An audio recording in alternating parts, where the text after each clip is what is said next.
Well, this year, God blessed me and my family to be able to buy 117 acres right down the road from where we live.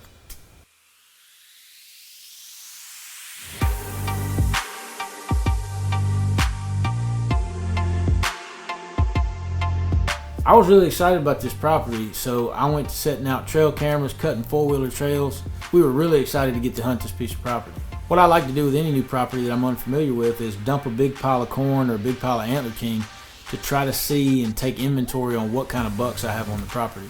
I was kind of disappointed. I mean, there was no real big bucks and a bunch of scraggly little bucks, but then I got this picture. What I wasn't expecting was to get 3 more pictures of different bears on this property. One in particular was an absolute stud in my assessment. Typically in my area don't see a ton of bears, but this looked like a pretty big old bear. Hey, call me Davy Crockett because I'm a bear hunter now, son. We have seen almost no deer back here at all, so you wouldn't think it'd be a very good place to hunt, but all up down this road is bears, cat everywhere. There's 2 big piles. It's kind of old, but there's bears, cat right there right now. So hopefully there'll be out one out lumbering around today. We get up in the double set of summits that I hung, and within 35-40 minutes, I hear something walking through the woods.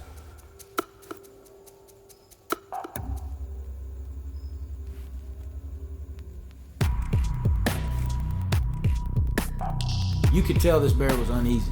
I don't know if it was smelling where we were or where I put the camera out or what. The bear comes in, it's 1/4-2, I come to full draw. I was at full draw for a long time on this bear. I didn't want to shoot that 1/4-2 shot and risk hitting that shoulder bone. Then the bear just turns around and walks right to the GoPro.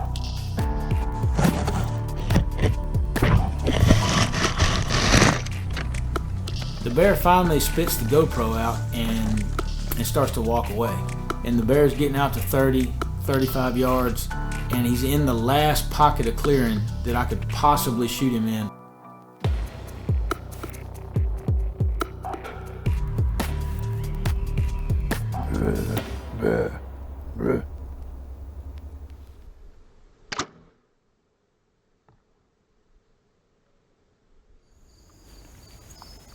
I had him way back.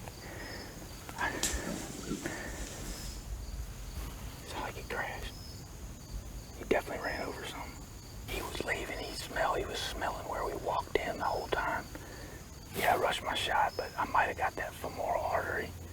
This would be the bow hunting equivalent of you're playing for the national championship and you take the snap from the center. You immediately throw the ball down and run over the sidelines and punch one of the cheerleaders for absolutely no reason. Basically how this hunt turned out, without the potential jail time for punching the cheerleader. And I gotta tell you, I was relieved when we got down on the ground. There was blood everywhere.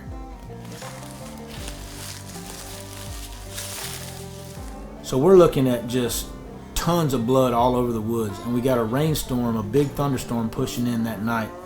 We hadn't gotten more than probably 50 yards, and we heard some noise, some commotion, sound like something getting up, and we just completely backed out. There's no reason, even if the rainstorm's gonna wash the blood away. So we came back that next morning, and the bear didn't go another 100 yards.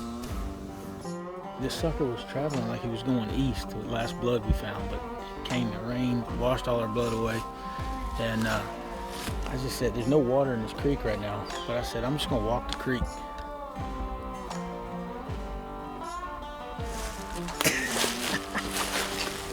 Check it out, man. He's all stiff, but look at them teeth, man. Look at that. Virginia bear during archery season, man. I never would have thought. I've never hardly seen one during bow season on the hoof or on the paw there. It's just an emotional roller coaster.